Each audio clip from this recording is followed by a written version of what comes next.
Hello, this is Matt Barter here with MHA for St. John Center, Gerry Rogers. Hi, Matt. How are you doing? Great. Absolutely. Good. So when you were young, what did you want to be when you grew up? When I was young, I wanted to be either a psychiatrist or a judge or a priest. That's You know, they're all kind of interrelated, aren't they? Yeah. Yeah. So, what did you do before your life in politics? I was a documentary filmmaker for 30 years. Before that, I did a degree in social work, and I worked in the area of mostly issues about violence against women. I worked at a women's center, and I helped establish a transition house, the first shelter for battered women here in Newfoundland and Labrador. But for 30 years before becoming a politician, I was a documentary filmmaker. So how do you take the documentary filmmaking and help you now with your political career?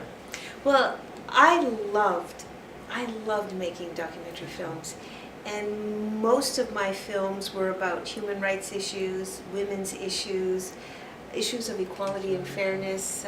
I did a film on the Montreal Massacre. I did a film about my own breast cancer. But all the films I did, I never ever used narration. They were films where I listened to people, you know, gathered information, listened to people, and then tried to find a way of getting their voices heard, because I felt that film was such a powerful medium. So becoming a politician was almost a logical next step.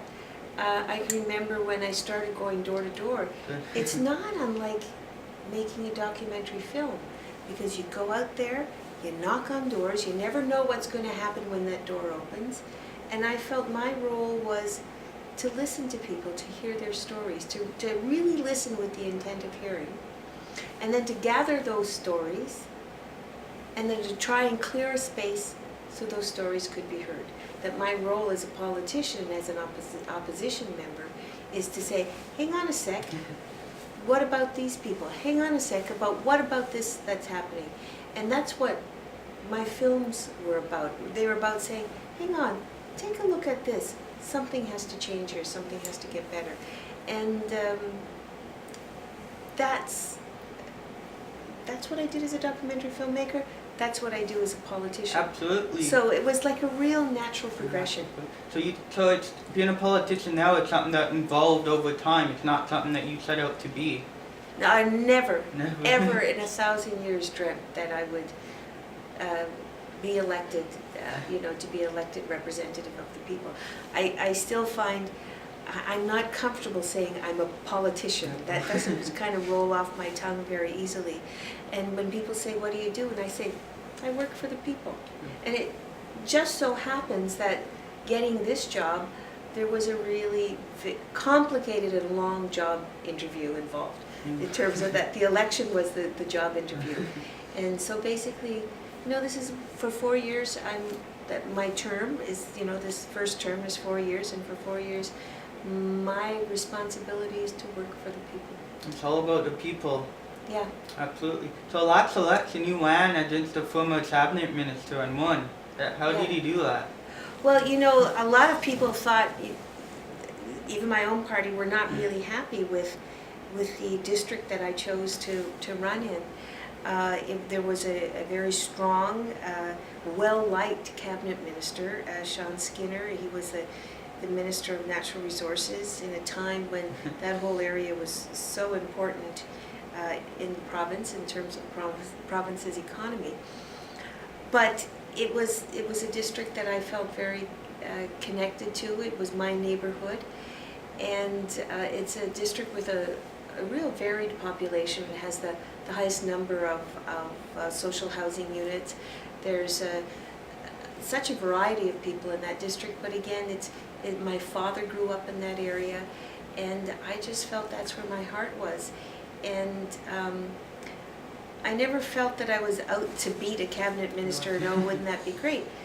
That I felt really what I was doing was that I was going out to meet the people of St. John Centre, to knock on the door, listen to them, and if they felt that I could serve them, that was great.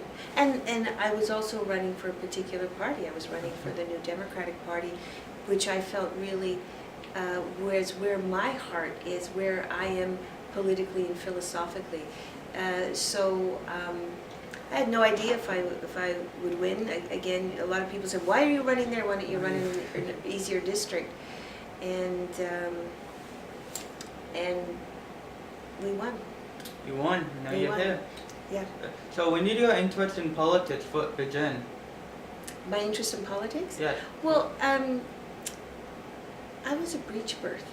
You know, I came out kind of different. I knew that there was more than one way of doing things, and I think I've been an activist basically all my life. Even in school, I was an activist, and I think, you know, politics is really about how we live our lives together, how we share our resources, how we plan our futures as a community. And community's always been very important to me. So I think that I've always had that interest in looking at the collective and how we live. And I came from a family where both mom and dad came from very, very economically challenged families. They were very, very working class, very poor actually. And my mother was sent into service when she was 14 years old and worked as a maid and never finished her schooling. And my father in 1949, when Canada joined Newfoundland, said he was 17, although he was 16, and he was the first group of Newfoundland men to actually join the Canadian Army, you know, as Canadians, as Newfoundlanders becoming Canadians. So yeah, I grew up, although I was born in Newfoundland, but because Dad was in the Army, we moved around a lot. And so I always knew how important community was. So how did that help you, like living around different places? I think living around in different places helped me see that there are different ways of doing things, that there are different possibilities, and having that varied experience. Again, at times being an outsider, you know, moving into a new community, being an outsider, again, it gives you the opportunity to see things differently. And coming back home, I am so happy.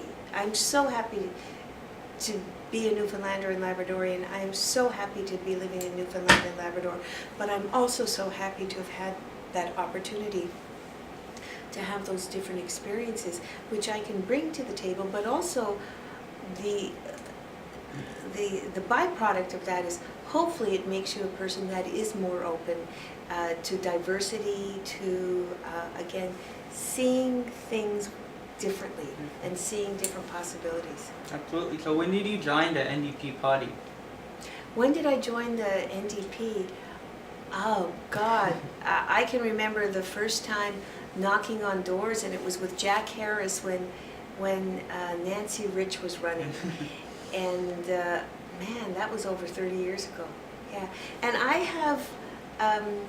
have sort of floated in and out of the party. At different points in my life, I've been much more active.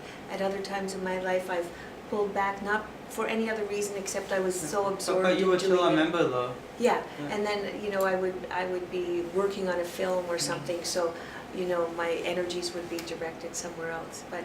But again, the NDP has been a home for me politically and philosophically.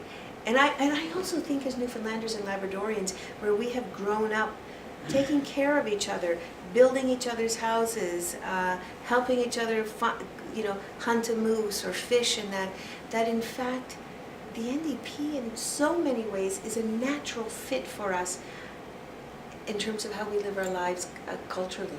Absolutely. So what's the part you like most about being a politician? Oy. What's the part I like most? The permission and the access it gives me to speak to people and to listen to people, to meet people. Yeah, I've always been fascinated by people and their stories, and I love that. But also the possibility of saying, working with people, people saying, hey, we can do this differently.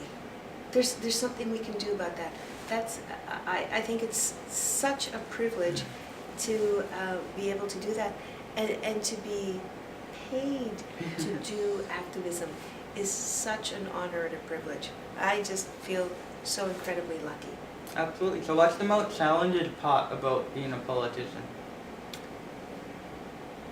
The most challenging part is sometimes the House of Assembly, and sometimes I think that we suffer from a real democratic deficit here in the province. For instance, we don't have all-party standing committees where they are everywhere else in the country. And I came so looking forward. I know that we have different parties with different political, philosophical approaches on how we share and handle our resources, but still we are all elected by the people. And I have found it so difficult, the lack of working together, at times the hyper partisanship. I just find that such a waste when we all have a right to be at the table, Yes. to talk about and to find solutions of ways of making our province work for everybody. And makes no sense to me at times, the inability to do that. To do that. So what would be your opinion on a coalition government then, where everybody would have to work together? Well, I think that